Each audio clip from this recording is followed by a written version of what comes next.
started Numan, and that was quite a broad, challenging, if you like, idea to grasp and bring to market. So what we did is we narrowed it down. We focused on men's health, and then we focused on even narrower domains. Lucky enough to be aware of the issue from a relatively young age.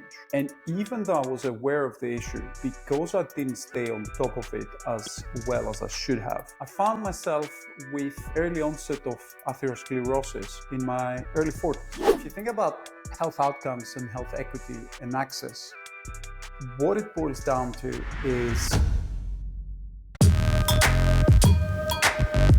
Sokratis, I'm very excited about this discussion. I've been seeing your journey for a number of years now, and I always wanted to have this conversation together. Can you give me maybe an introduction about Numan, and then we can start with a story about how you started entrepreneurship? Sure.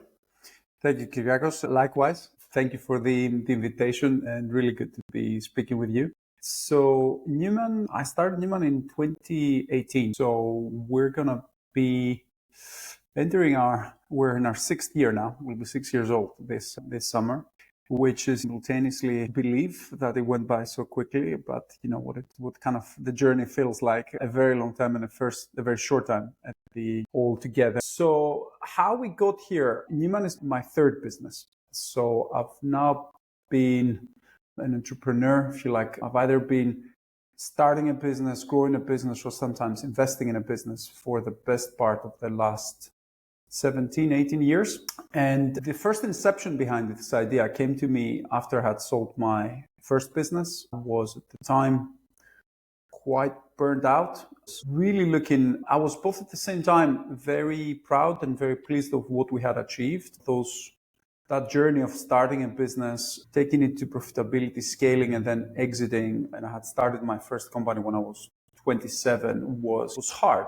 And I was looking to see what I was going to do next, what I wanted to commit for a very long time, a problem that I was really interested in. And naturally, human performance for me was very exciting, but also I could see that kind of how health and being were becoming a lot more secular, they were becoming a lot more connected, and how behaviors were really starting to change. This is now back in 2012. At the time, I didn't commit to the idea because I wasn't personally ready. The infrastructure and the regulatory landscape wasn't quite mature at the time to be able to execute an idea like Numan. But crucially, I think expectations from a large enough member of the part of the population wasn't quite ready to engage with their health and their well-being the way that I want to do it. At scale, in a mainstream fashion, that would involve not just suggestions or tools for behavior modification, but would actually include medicine as well. So in 2018, my kind of personal, if you like, stars and also the world around aligned a little bit better. And I started the business with that kind of passion and vision to bring together medicine, diagnostics, access to experts, and then do tools to help you help yourself. And I started Numan, and that was quite a broad, challenging, if you like, idea to grasp and bring to market. So what we did is we narrowed it down. We focused on men's health, and then we focused on even narrower domains of health, men's health. And that's how we started in London and went to market in 2019. First, I approached the problem space differently. I took longer to figure out what I was going to build, how I was going to do it, where I was going to play.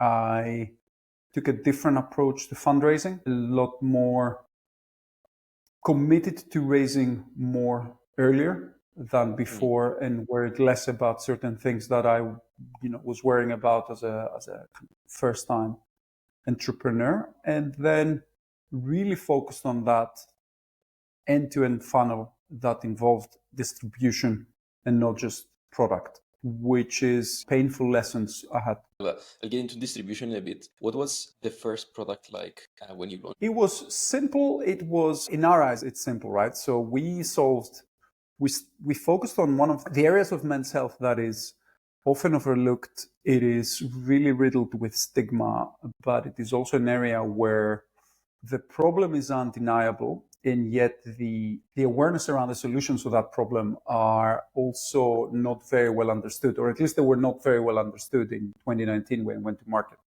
And that was sexual health, sexual performance, and erectile dysfunction. That's where we began.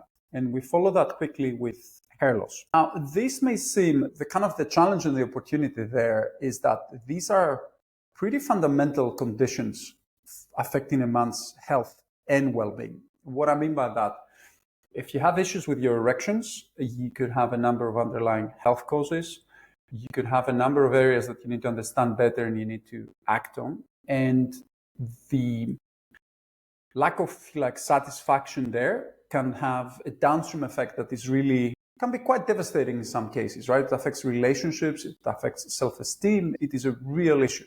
Similarly, with hair loss and aesthetics, the typical, approach from medicine is it's not that it's a health problem. And actually, hair loss, you can't say it is a health problem, but hair loss is significant. If you are in your whatever age actually you are and you start losing your hair, it really affects the sense of who you are as a self.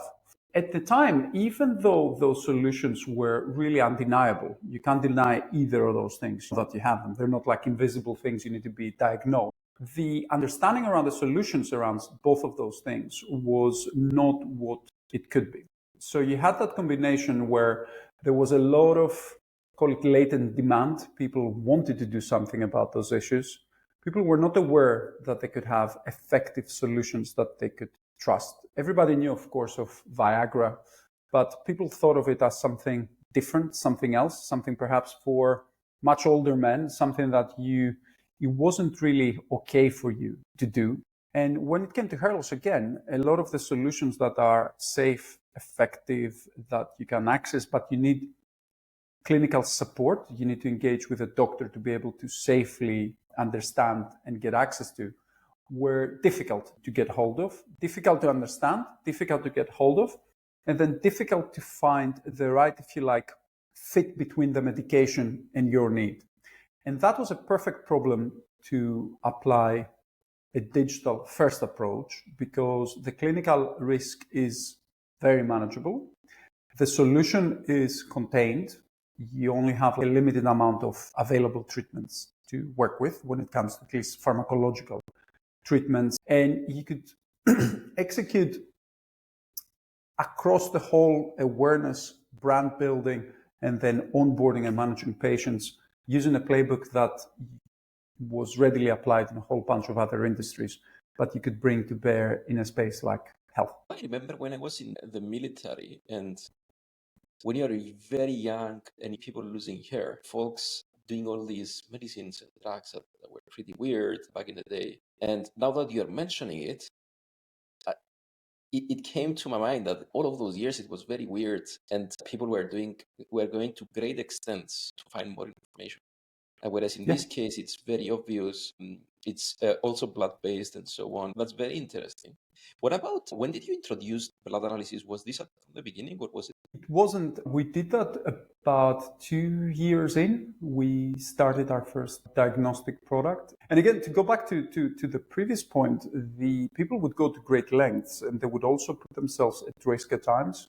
Counterfeit medication, and it still is, and it was back then, a real issue. Or people used to order things from overseas online pharmacies that would send things across borders with no real oversight or no real understanding of what it is that they were getting themselves into. And as, if you like, tested and safe those drugs are, they're never without side effects. You should always use them within, of course, a clinical setting under the prescription supervision and ongoing care of a team that is you can rely on. And that's, again, is the big difference with what we're doing. To your next question, which was about remind me what we're just talking about? Let's speak about the introduction of blood analysis. Yes. How did you make the decision as well? I think it's a big introduction into a new product, and also it requires a lot of testing and laboratories and all of that work. How did you make that decision? For me, look, from the beginning, the pillars for the business were medicine and medication, diagnostics, access to experts, whether they're doctors, pharmacists, nutritionists, whatever the expert that you need for the specific issue, and then digital tools to help you help yourself. These were the pillars I always thought of when I was thinking about the business and what we're building. And diagnostics and a proactive approach to screening, for me, is fundamental to prevent disease, to understand your kind of personal baseline of where you are, and then to make informed decisions about your health. This comes from my view of the world. It comes from where I believe health and medicine is heading. It comes also from a personal experience, right? So I've been blessed with high cholesterol from a very young age, right? It runs in my family. I've been lucky enough to be aware of the issue from a relatively young age. And even though I was aware of the issue, because I didn't stay on top of it as well as I should have, because I, like everybody else, let life get in the way, didn't do my testing as frequently as I should have done, didn't make the right decisions when it came to treatment or intervention early enough, I found myself with early onset of atherosclerosis in my early 40s. When I say I find myself, again, I took a proactive approach. I requested to have more in-depth screening because I was familiar with the risk associated with that. And because of that, I worked with the right clinical professional as well, and I went on statins sooner than I would have otherwise gone. And now the trajectory and the risk profile that I have is a lot lower than what it would have been had I not actually done anything about this issue or relied on traditional guidelines of when a man like me who doesn't smoke, exercises regularly, eats well, theoretically should have been looking into his cardiovascular health or his lipid profile or everything else. So I think it's absolutely fundamental for clinical reasons. The other thing that I think diagnostics does is it kind of modifies behavior by default, in a sense. When you know you're going to have a set of markers that you're going to be looking to work with, you will actually work better to improve them. And I think it is one of the areas that, especially in the UK, we're not as the public health system, but even the private health system in some cases, are not as proactive as they should be. Yeah. It's when I contacted you to do the podcast, I also bought the testosterone test, the blood analysis. And actually, it was so much more convenient than what I expected. Okay, that's great to hear. Yeah, so I heard that if you do a shower before and then the blood circulates easier. So I did the test and it was super easy. And in comparison with doing my test, usually I would need to go to a doctor, take their prescription, and then go and find the blood analysis. So it would take ages for me to be doing that. And so I think the ease of access is very interesting here. I'm really glad to hear that you had that experience. And look, a lot of what we do is, if you think about health outcomes and health equity and access, what it boils down to is cost, time, and then that friction, if you like, and that right threshold between motivation, energy, and then hurdles that you need to overcome to do something, right?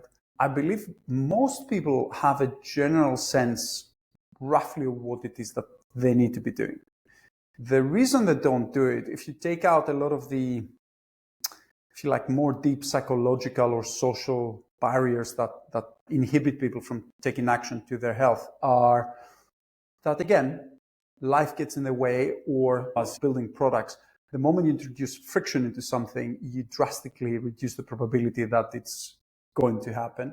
So if you put motivation and friction on those two axes, the easier that you can do something, the higher the likelihood that it's going to happen. And then, of course, the more you reduce cost, the more, again, you're going to increase the population that can access those things. And with diagnostics, remote diagnostics, you also remove the geography, which is a massive factor, right? We're lucky enough here in San Francisco. I'm doing this interview from our office in London. We're 5 minutes away from world-class healthcare. You drive 2 hours out of London and it's just completely different. And for a lot of people to come into central London to do something like this, it's just such a big decision. And a lot of them will never actually get it done. So taking the test at home completely transforms that experience for them. Considering that, how did the product change over time to accommodate for that? How was the V1, let's say, of the blood analysis versus the what is today? It was embarrassing when we started. It was when we started also, of course, there was a little bit of disruption. If you remember around 2020 with access to, we went through all that craziness. In fact, that accelerated a lot of the screening, and a lot of the diagnostics that you see today are a result of infrastructure that was put in place because of COVID. But I think also the massive difference that you see in behavior right now is because of COVID. We're all a lot more accustomed to getting tested. We're also a lot more now in tune with how necessary it is to maintain, if you like, an elevated baseline of underlying health. So the first version was genuinely embarrassing. We would send you your results actually sending the results in a PDF. I don't think it's a terrible experience, right? But actually, when you came then to see the results into your account, to do something about them, we're just very far from where we needed to be. Now you have a dedicated mobile app that you can see trends over time. You can see information. You can request a consultation and more information. And you can see the history of the different blood tests that you've taken. And very soon you'll be able to start connecting them also with the treatments that you engage with Numan.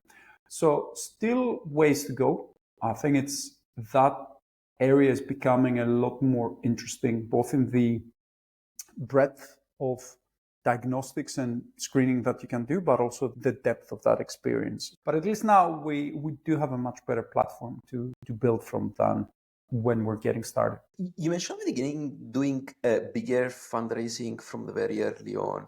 Why was that a choice? And also, how do you approach fundraising for first-time founders? How was your approach? What did you try to convey early on? So first of all, I set my goals on actually raising a bigger amount, because the market that we're in, or what we needed to build and where we would need to take the business for the next milestone, needed that money. I also was a lot more comfortable with being uncomfortable or being unclear and unsure about what it is that aspects of the plan, right? Because obviously when you're starting, you have nothing. You will have things that you don't know. Otherwise, you're being naive about what it is that you're trying to do. And you need to have the capital that will give you the time to make mistakes and understand things and take risks. Obviously, there's a balance between those things. We didn't do anything crazy. And when I say crazy, some of the raising too much at too high valuation before you've proven nothing comes with a whole bunch of risk attached to it. So you need to find the right balance between raising enough that you can recruit good people, you can spend some money on testing propositions, you can put some money behind marketing, and that when you add it all up, it comes to a figure that is in the low millions. And that kind of should be enough to get you going. And I was very comfortable to say that we're going to get things wrong, we're going to make mistakes. That's the things that we're clear about, and we need to raise this amount of money, and we need to be able to not give more than this percentage of the business so that we don't really hamper our ability to raise follow-on funding. Because the business that we're in and the space that we're in, we knew from the start you would need to go and reach scale and do it quickly. This is, by the way, by no means the right way, the only way. That stuff doesn't matter, right? You absolutely don't have to raise money to go after and execute what it is that you want to execute. Or you may want to raise a lot more money than I did to get going. It entirely depends on you, what you want to build, and where you want to take the business. And the difference between now and the first time I raised money, actually, I don't know, the first time I raised money, I really knew absolutely nothing. When I say nothing, I found the original deck that we had done with my co-founder at the time, and it is just so innocent. And it's probably something that kids at school do now as part of the kind of classes that they do when they're 13 years old or something like that. It was 2005, 2006 when we put that together. So you can imagine what that was like. And I was very paranoid about raising money. I was very paranoid about these people that would come into my business. I was completely horrified about some of the terms that I would start discussing with investors. I really didn't understand concepts like reverse vesting or vesting on its own, or what it means to be a good liver, a bad liver. A lot of those things that come with when you're dealing with more sophisticated investors. But the thing that we did do really well as first-time founders back then, because we didn't know any better, we had a complete lack of any fear or any inhibition, and we had an absolute just mountains of energy to be out pretty much every night or every other night to every single event that was happening in London where we'd go and speak to people. And actually, that's how we met.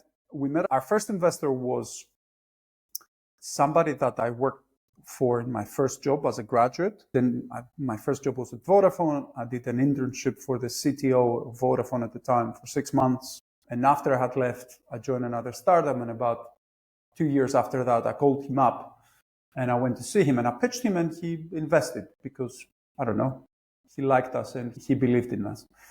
And then the first more institutional money that we raised was my co-founder just was queuing up in one of those events to speak to somebody, started the conversation with another person that was there. And that ended up being Hugo Burge that led our first £500,000 investment into my first business, Trusted Places. I guess energy and maximizing the opportunity that you're going to have when you have no network is a thing to really focus on as a first-time founder. As a repeat entrepreneur, you have a very different network to lean on and work with. So you can be a lot more targeted, a lot more effective. I also saw, you mentioned distribution, doing distribution very differently. I've seen the most original ads and approach for Numan until today. How did you approach the advertising or maybe the distribution from the beginning, like early days versus today in your approach? So we started, by the way, distribution and growth and acquisition and marketing they weren't the areas I gravitated naturally towards. I come from an engineering background. I'm more focused on product, on the concepts, on the user. That's the stuff that it's a bit more on my comfort zone. But again, from first principles, when you're starting, obviously, even though we had raised money, we were very results constrained. And we could only do things that were... I spoke to a bunch of people that were a lot more experts than I was at the time. And what I got back just didn't make sense to me. It was very diluted. It was, let's try a whole bunch of different things and see what might work, which I couldn't really understand the mechanics and the numbers behind that. When you have a limited amount of capital to deploy in distribution, you have to find the one channel that kind of works. You need to start with a tried and tested things where people are, search and performance. You need to figure out, and there's only a limited amount of channels that you can start with. You need to start getting some momentum, and then you need to look at your entire funnel and optimize it and know that the place that you're going to start will be very different from where you're going to be in 1 month, 3 months, 6 months, a year, because you're going to keep learning, keep improving, keep iterating, right? So it doesn't make sense to go with a big above the line campaign when you launch and your product hasn't been tested by real people at scale, because your conversion will be significant. If your conversion is at, if you like, the ceiling of where naturally it's going to be, you've launched way too late, right? It's impossible to get to that point. So by definition, the place you're going to start is going to be severely suboptimal. So at that point, you need to be frugal, you need to be testing, and you need to work through that and figure it out, which is, by the way, it's not a cheap exercise. You can't really scale those things right now. You can't figure out what your paid search or your paid social strategy is going to be without having some real money to spend behind that. Maybe, again, your product lends itself fantastically to PR. You can create a category. You can have some kind of unique edge that the market doesn't have, in which case, and you should try to find that, by the way. Fantastic if you can do that. If you have like unique IP that you're building on, if you have a product that hasn't been seen ever before, if you happen to be Elon Musk. Funny aside, I was speaking to the ex-CEO of a massive FMCG business, publicly listed business, and his advice to me at the time was get the basics really absolutely best in class. And then he used the example of Elon Musk as somebody that does all the work for Tesla so that they don't have to spend any money on marketing and distribution. That's quite a difficult strategy to try to replicate, unless, again, you are really prepared to be very visible, very controversial, and also have some traits that let you do that, right? I didn't pretend that I had those, so we had to settle for things that are a little bit more in our control. So anyway, that's where you start. But then quickly, we wanted to be non-reliant on a single channel or performance auction-based channels. And we explored above the line and we explored TV. And again, we took an approach there that was iterative. We started very humbly, very simply, very cheaply. We iterated a few times and we started getting traction and learning and uncovering a little bit more about how that world works. We got a bit lucky, and that's how we started scaling the business. Can we speak a bit more about TV? I think, especially in the tech world, I don't know many companies that use it, but I've seen that your approach was a very different approach, a very original type of advertisement. What are the learnings? What did you do the first time? What are you doing now? What are the learnings and maybe the transition of the things that work? Sure. Again, this depends really on what it is that you're doing. If you are building a SaaS product to optimize part of a business's unique processes, probably it's going to be difficult to go on TV and make it work. For us, TV was relevant for a number of reasons. A, it added credibility and trust into what we're doing. Automatically, when you see a brand show up in a place that you associate with businesses that have earned the right to be there, you'll take a different view whether you're going to trust them with something that requires to have that level of trust. After that, because of a lot of what we wanted to do involved awareness in an audience that we knew had a problem, because you have the statistics of the people that have the problem, but wasn't actually acting on it. We wanted to create awareness that capture their attention. And then when we did that, you need to figure out how you're going to do that and what's the message that you're going to go with and how you're going to evolve that. Again, when you're starting up, there are certain kind of places you can go on TV that are simpler and cheaper. You cannot be, I think, too smart about it. You have to be very clear, very to the point.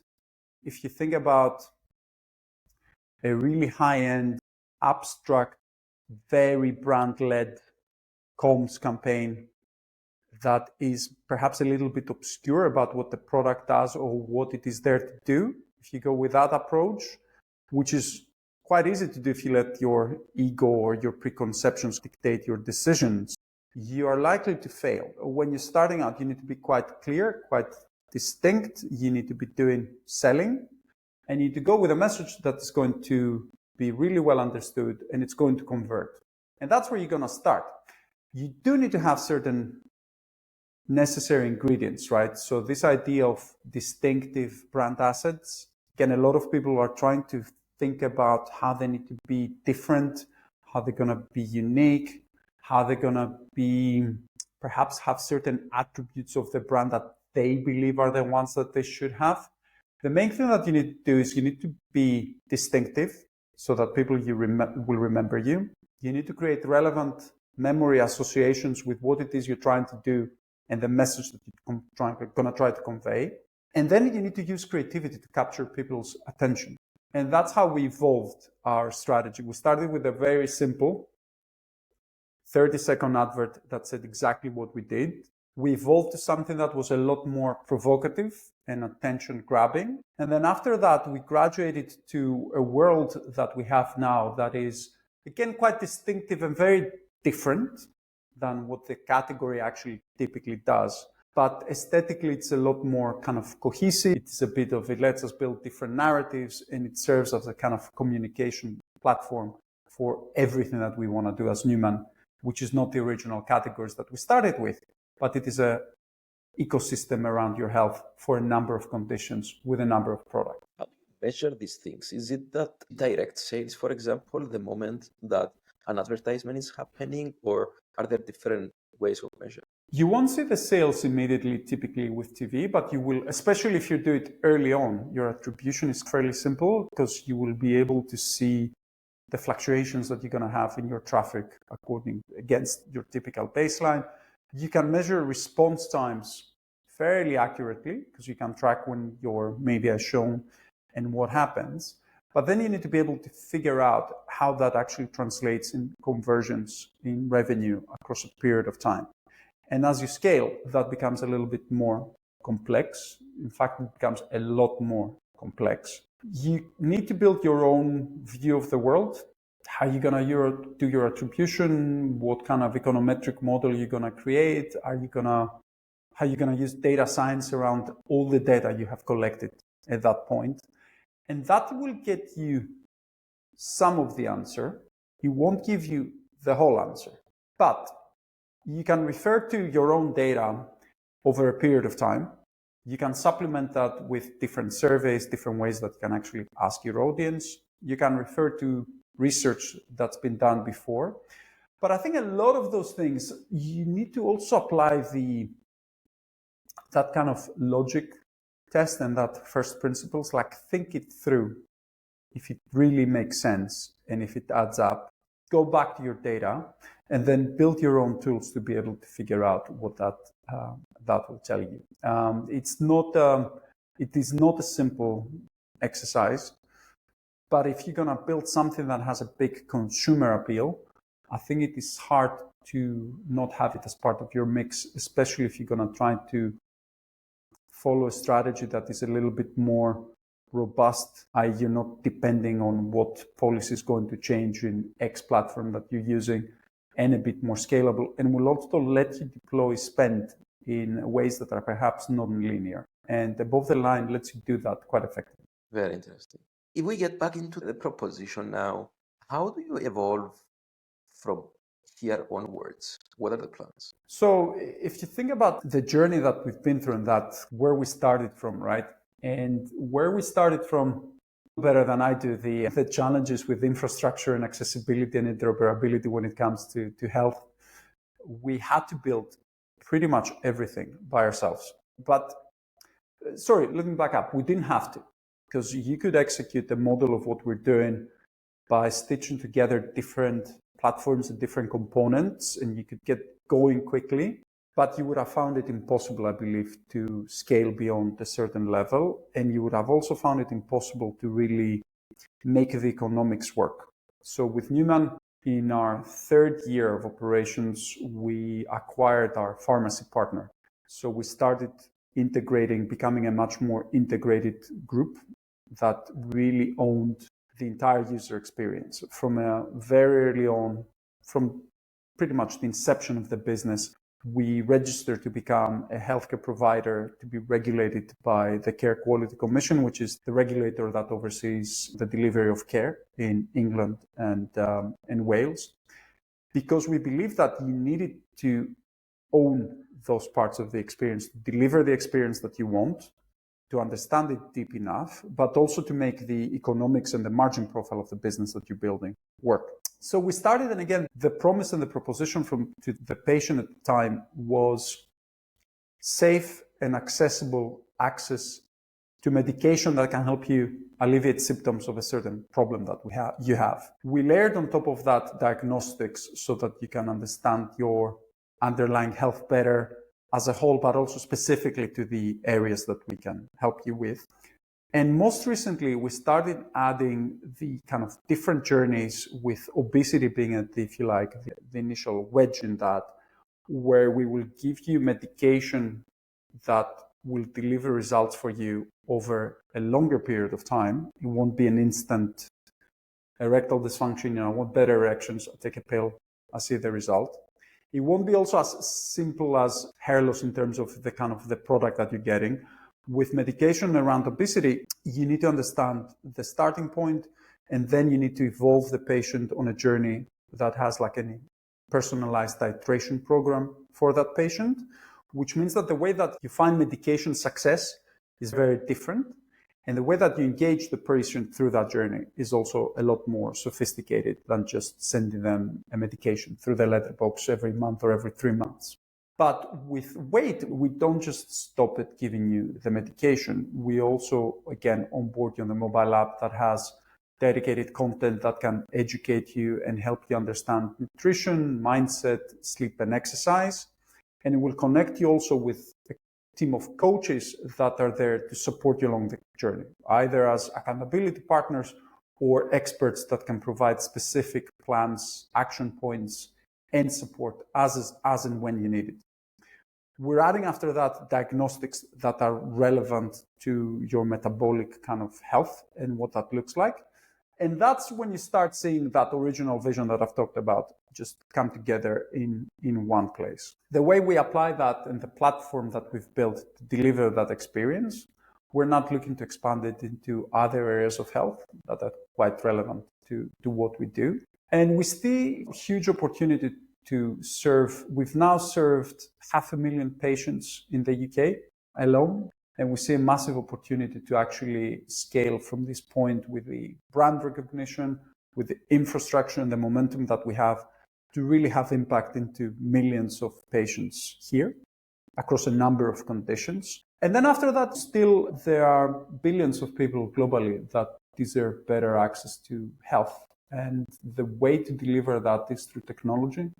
And that's what we're excited about. We're in our 6th year now. That may take at least another 6 or probably a lot longer than that. But that was also one of the reasons why I was excited about building this company and committing to building this company, because you can stay energized by the problems that you're solving for quite a long time. You mentioned mobile and insights. I think there are so many companies trying to solve this appropriately now. What is your take in terms of educating the customer, and is there a better way of doing this over time? So this is what I fundamentally believe is that the number one, if you like, the mistake that we often make as entrepreneurs or people that product people, brand people, when you work on the inside, is what I've just talked about. This sounds exciting. This is how I approach my health, and this is what I'm really excited about. You need to find out what people really want right now and what is that most important kind of first step for them. And for a lot of people, what I just described, that's exactly what they want. They want to take a very different view to their health holistically, and they want something that can be personalized to them at the price point that is they're prepared to pay, with an experience that they're prepared to engage with. For a lot of people, they're coming on a journey towards that. They're still very much have a specific pain point.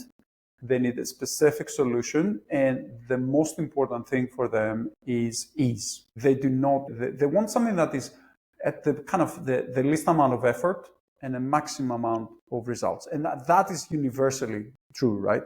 But I also believe what I was saying earlier, we are seeing an increased amount of people that their behavior to health is changing drastically. If you think about the way that where we're spending money, both in people more around my generation, but also people that are a lot younger that are engaging now, they're actually spending money on whether it is fitness, whether it is wellness, whether it is health. They display very different attitudes, desires, and behaviors, and spending behaviors as well. So I think we're getting into a point, and of course, what you do with Terra and how you see also that proliferation of understanding the impact that a number of different factors have on health outcomes, but also on every day feel like performance, energy, vitality, all of those things. And those proliferations of interconnected technologies, I think, completely transform the landscape of what health is now and where it is going to be in the next 5 years, where you're going to have genuinely relevant, personalized insights, but then the infrastructure to deliver the right kind of intervention to do something about those insights. And that's the exciting. Awesome. I like this question that I took from one of the previous podcasts. If we go 100 years into the future and we look backwards at healthcare, when are we going? At what things are we going to say that we're really stupid about in terms of how we're considering them today? That's amazing. It's such a great question. Look, a big one is nutrition, right? Nutrition is one of the areas where we're flying blind in a lot of cases, and that's changing a lot. You had George from Zoe on the podcast before, who's a great friend, who's doing something to really change that. But I think also the approach that we take to health and the way that we practice medicine, we will look back at it and be amazed at how reactive we are right now when it comes to health. We spent 98% of the spend in this country, in the UK, spent on cure rather than prevention of disease. And also the view that we take on risk. This is something that is, for me, blows my mind, again, when it comes to that cardiovascular risk, where great doctors are making decisions with guidelines that are looking at your 10-year risk horizon. As I was saying earlier, right? Oh, you don't smoke, you exercise, you don't drink, you do this and what. You don't need to worry about any risk for the next 10 years when it comes to your cardiovascular health. So we're going from this system of health that optimizes at the population level to a place where we're going to genuinely be able to maximize for the individual. And I think that's going to be the big transition, but I hope we'll be able to see that a lot sooner rather than the next 100 years. Great. Sokratis, it's been a pleasure. Thank you so much. Kyriako, it has been indeed. Thank you. Cheers.